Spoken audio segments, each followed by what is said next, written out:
आप सबको मेरा प्रणाम, नमस्कार। आपकी बात आपके साथ में आपका हार्दिक स्वागत है, अभिनंदन है।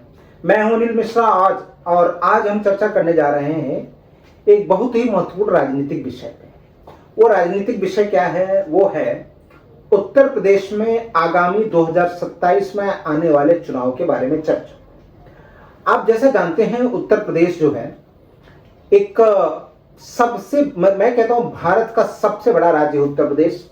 लगभग 25 करोड़ की जनता उत्तर प्रदेश में रहती है और इस समय बाबा जी तो एकदम रेलम रेल मचाए हुए हैं।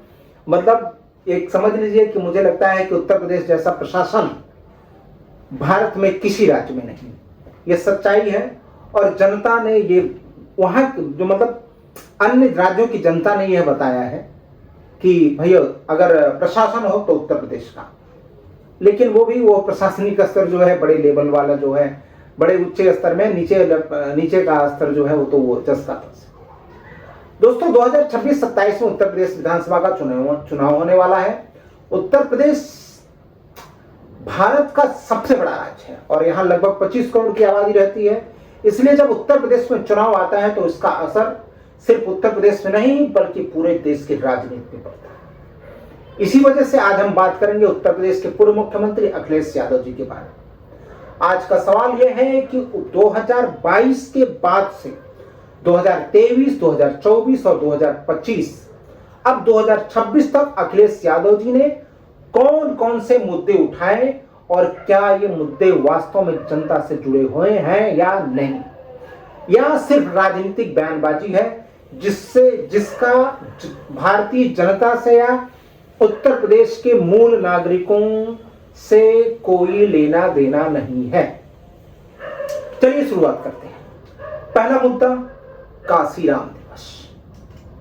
अभी आपने देखा ये चले हैं भैया पूर्व मुख्यमंत्री जी काशीराम दिवस मनाने। अब एक बात बताइए, काशीराम दिवस मनाना खास करके इतने सालों बाद, क्या ये वोट में परिवर्तित होगा या केवल एक दिखावा है? क्योंकि जाहिर सी बात है, आपका और बसपा से पिछला जो गणित रचा गया था उसमें कुछ फायदा तो हुआ नहीं। फिर भी किसी का भी दिवस बनाने का सबको अधिकार है, आपको अधिकार है, आपको भी अधिकार है, आप मना सकते हो। लेकिन इसका असर क्या होगा ये तो सोचने वाली बात है। अब आप इसको बनाओगे, कैसे मनाओगे, कैसे नहीं मनाओगे, मायावती जी का बयान तो आ ही गया है और ये आपको बता दिया होगा कि इसका आपको क्या लाभ होने वाला है, क्या हानि होने वाली है। अब सवाल उठता है कि अचानक ये घोषणा क्यों की गई महोदय जी? राजनीतिक विश्लेषकों का मानना है कि इसका सीधा संबंध बहुजन समाज पार्टी के वोट बैंक से, जो मैं ऑलरेडी बता चुका हूं। खासकर SC/ST वर्ग के वोटरों को अपनी तरफ से आकर्षित करने की कोशिश के रूप में इसे देखा जा रहा है। यह भी सही है, मतलब नहीं तो आज तक काशीराम जी आज के नहीं है ना नेता, ये पहली पार्टी है जो दलितों को लेकर के बनाई गई थी। तो आज आपको पता चल रहा है, तो इसमें सीधा ये लग रहा है कि आप केवल वोट बैंक की राजनीति के लिए ये आप चालू किए हो। राजनीति में कोई नई बात नहीं है, ये लोग सब करते हैं। हर पार्टी चुनाव के समय अपने वोट बैंक को मजबूत करने के लिए ऐसे कदम उठाती रहती है। लेकिन सवाल यह है कि क्या सिर्फ दिवस मनाने से सामाजिक न्याय की समस्या का हल हो जाएगा? लोगों की जो जरूरतें हैं वो पूरी हो जाएंगी? सबसे बड़ी बात यह है कि जो आपके वोटर हैं, क्या आप उन वोटरों को यह संदेश दिलाने में सक्षम हैं कि आप ये दिवस मनाएंगे तो आपकी पार्टी तो शायद मजबूत हो सकती है, लेकिन उससे उत्तर प्रदेश के राज्य का क्या, उसके विकास से क्या लेना देना? क्या सिर्फ दिवस मनाने से सामाजिक न्याय की समस्या हल हो जाएगी? दूसरा मुद्दा, अब बीजेपी पे दूसरा वार ये क्या करते हैं हमारे अखिलेश यादव जी? बीजेपी समाज में नफरत फैलाती है और भेदभाव करती है और लोगों को बांटने की राजनीति करती है। एक बात बताओ प्रभु, हिंदुत्व के साथ रहना ये बांटने की राजनीति है? हो सकता है आपको दिखाई देगा, मैं तो भाई प्रो बीजेपी हूं, इसके लिए मैं वीडियो बना रहा हूं। अरे कुछ ऐसे मुद्दे लाओ अखिलेश जी कि ना जनमानस के दिल पे एकदम ऐसा टक करके जाए। और जब ये टक करके जाएगा ना तो फिर हम भी सोचने पे मजबूर होंगे कि भाई है बंदे में दम है, जो मुद्दे ऐसे उठाते हैं कि लोगों को समझ में आता है।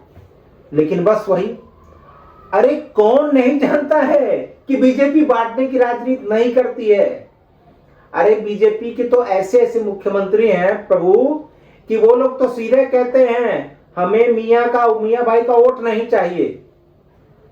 और ये मूल रूप से वो राजनीतिक मुद्दा उनके लिए है, और आपके कहने और ना कहने से बीजेपी इस मुद्दे को कभी नहीं छोड़ सकती है। ठीक है, आप समझ रहे हैं। अब आप ये पूरे 4 साल में एक मुद्दा उठाया कि महंगाई बढ़ रही है। कहां महंगाई बढ़ रही है भैया? आप चाहते हो क्या हो? 10 साल पहले अगर जाएंगे तो 10 साल पहले की जो तनख्वाह थी ना, आज उस तनख्वाह के बारे में सोचो। एक मजदूर 10 साल पहले कितना लेता था? 100 रुपया। आज क्या हो गया है? 500, 700। सोचो कितना, 7 गुना। वैसे महंगाई भी बढ़ी है, महंगाई भी बढ़ी है। और देश जब प्रोग्रेस करता है, जब आप प्रोग्रेसिव नेचर में जाते हैं तो महंगाई को बढ़ना स्वाभाविक है। तो मुझे नहीं लगता है कि इस मुद्दे से आप अपने जो आपके कट्टर वोटर होंगे उनके लिए तो आप साध सकते हैं, लेकिन जिन वोटरों को कन्वर्ट करना आप चाहते हो वो कैसे कन्वर्ट कर पाओगे उनको कि बहुत बहुत महंगाई है, बहुत ये है वो है। लेकिन इससे तो कुछ फायदा ये मुद्दा किसी काम का रहा नहीं है। यहां सबसे बड़ा सवाल यही है कि अगर इतने बड़े आरोप हैं तो क्या इनके समर्थन में ठोस तथ्य और सबूत भी हैं? बिना सबूत के, बिना तथ्य के अगर हम किसी बात को कहते हैं, कोई भी इसे स्वीकार नहीं करेगा। अब आती है, कहते हैं कि बीजेपी में भ्रष्टाचार हुआ है।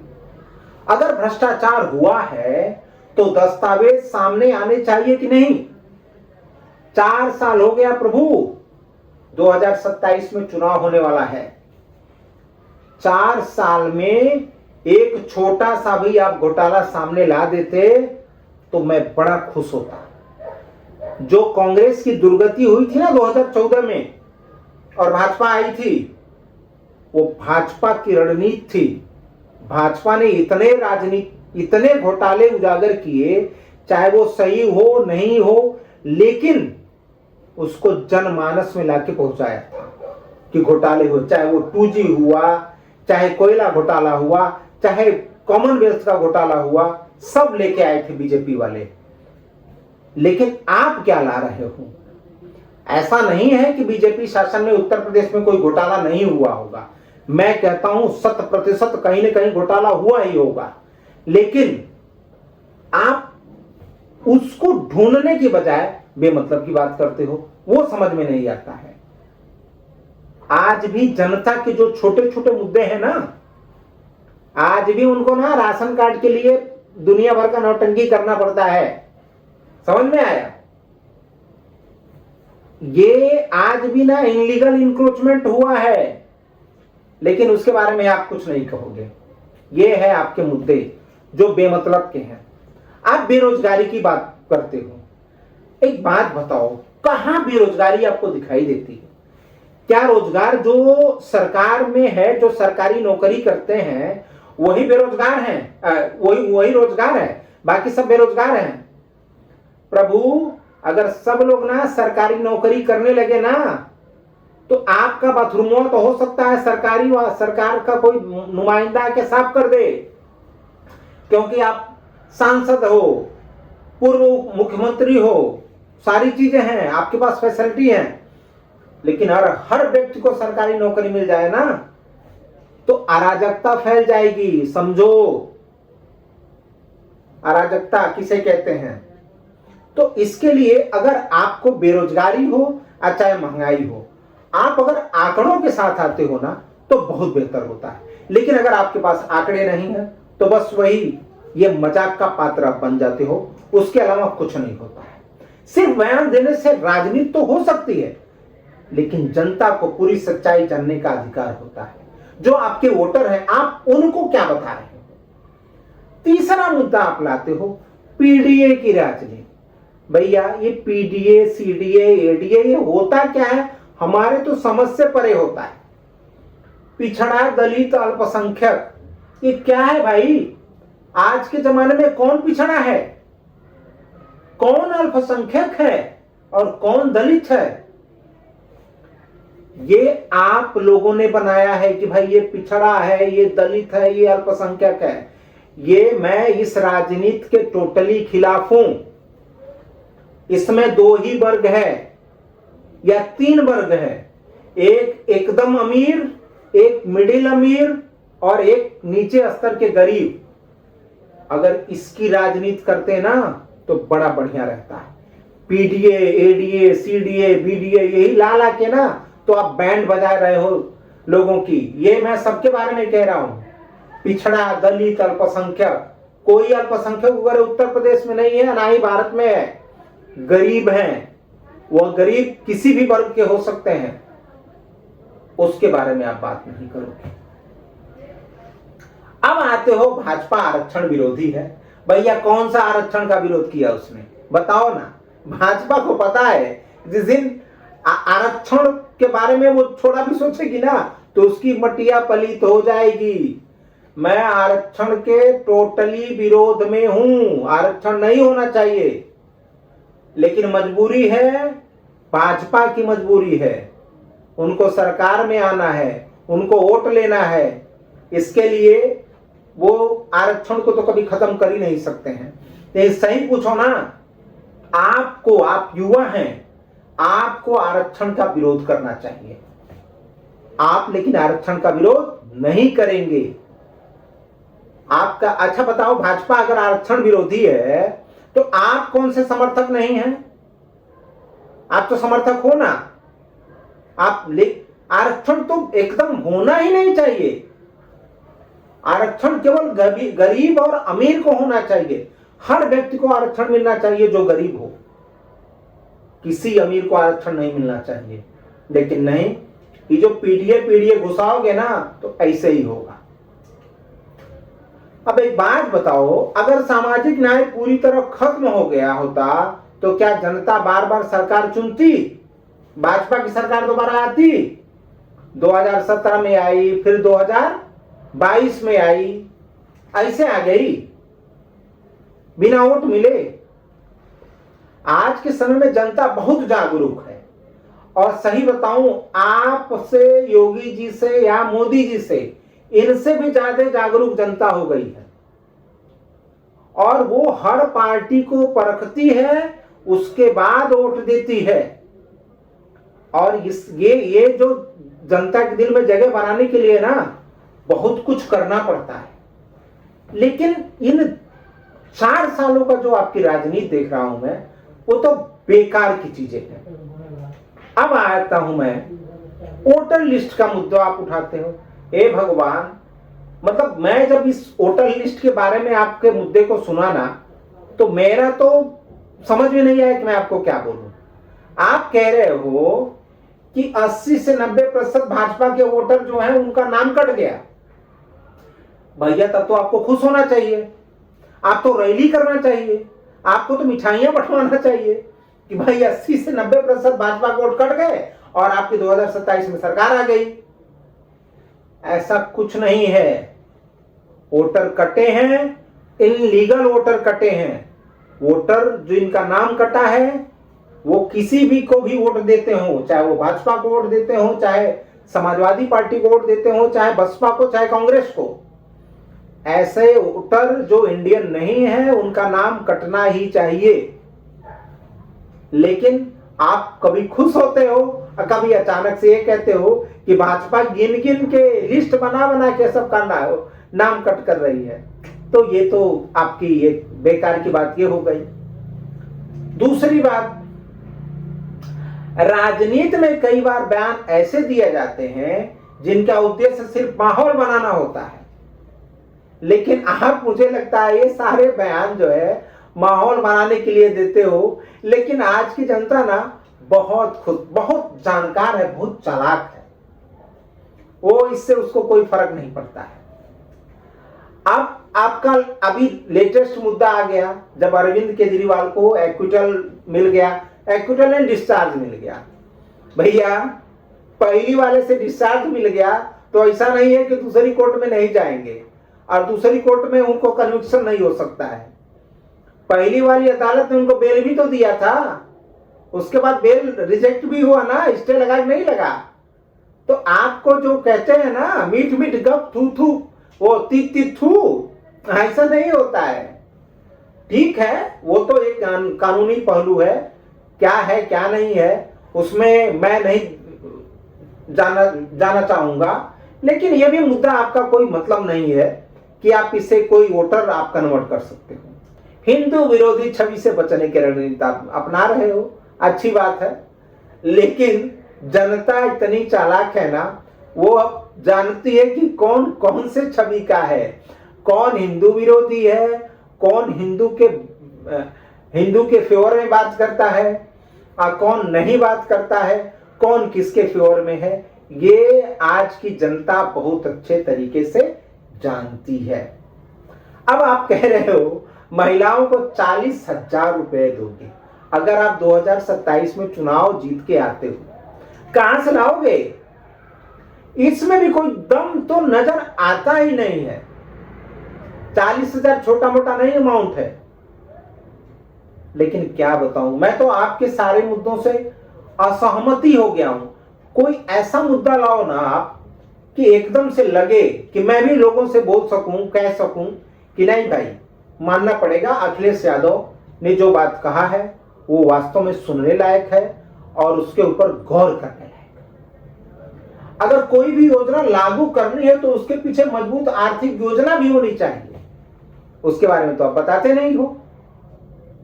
उसके बाद आरएसएस के बारे में बात करते हो, वक्फ बिल का समर्थन करते हो।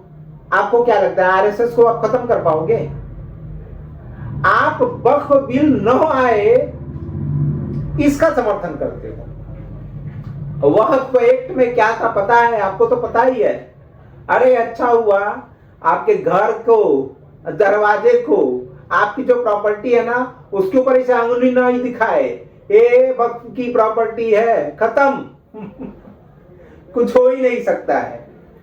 तो ये सब जो है ना, आप, मुझे लगता है कि आपके विरोध अगर तथ्यों के आधार पे होते, तर्कों के आधार पे होते तो बड़ा मजा आता। अभी आप कह रहे हो व्यापारियों के ऊपर हमला हो रहा है, शिक्षकों के ऊपर हमला हो रहा है। अरे 2017 के पहले किसके ऊपर हमला हो रहा था आपको पता है? और व्यापारियों के ऊपर हमला होता ना तो आज की आर्थिक व्यवस्था जो उत्तर प्रदेश की है ना प्रभु, आज लोग दूसरे राज्य सोच रहे हैं यार ये कैसे हुआ, सोच लीजिए आप। और आप कह रहे हो ऐसा नहीं वैसा। तो दूसरे राज्य भी ये सीखना चाहते हैं कि उत्तर प्रदेश की राजनीति में योगी जी ने ये सब कैसे किया, वो आप नहीं देखना चाहोगे। उत्तर प्रदेश आज देश की सबसे तेजी से बढ़ती अर्थव्यवस्थाओं में से एक बन रहा है। ऐसे में जनता के सामने दो अलग अलग दावे हैं और सच क्या है इसका फैसला आखिरकार जनता ही करे। अब ये जो आपके मुद्दे हैं, ये मुद्दे मेरे हिसाब से मतलब हो सकता है आपके वोटरों के लिए बेहतर हो, लेकिन ऐसे मुद्दे नहीं हैं कि किसी वोटरों को कन्वर्ट किया जा सके। तो मेरा मानना है कि आप जो है, विपक्ष का काम ही होता है कि सरकार से सवाल पूछे, लेकिन सवाल यह भी है कि मुद्दे सिर्फ बयान तक सीमित हैं, उनके पीछे ठोस तथ्य भी होने चाहिए। आने वाला 2027 का उत्तर प्रदेश का चुनाव यह तय करेगा कि जनता किस पर भरोसा करती है। आपकी क्या राय है? क्या अखिलेश यादव के मुद्दे मजबूत हैं या सिर्फ राजनीतिक रणनीति? अपनी राय जरूर लिखिए कमेंट बॉक्स में। अगर आपको यह विश्लेषण पसंद आया तो वीडियो को लाइक करें, चैनल को सब्सक्राइब करें और वीडियो को शेयर जरूर करें। मैं हूं अनिल मिश्रा और मिलते हैं अगले वीडियो में। धन्यवाद, नमस्कार, प्रणाम।